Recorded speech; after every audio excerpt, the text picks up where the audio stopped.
এখানে নিয়ে এসছে জয়নগরের মোয়া, এই দেখুন খোকনের মোয়া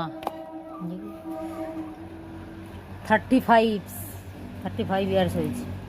ওয়াও, কি সুন্দর গন্ধ মোয়াটা। এই কয় পিস আছে? 2 2 4 5 6 7 8 9 10 10 পিস। খেয়ে দেখতে হবে এখানে মোয়াটা কীরকম।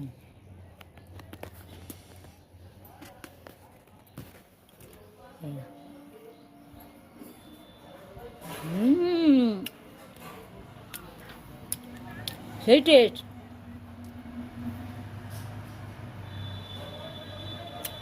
আমাকে বলে না যে জয়নগরের মোয়া, এটা পিওর অরিজিনাল জয়নগরের মোয়া।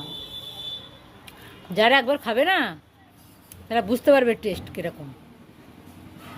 আর এই পিওর জয়নগরের মোয়া খেতে গেলে কিন্তু গাইস আমাদের এই জয়নগরেই আসতে হবে, তবেই স্বাদ পাওয়া যায়। দিল্লিতে পাওয়া যায় কিন্তু এরকম স্বাদের নয়।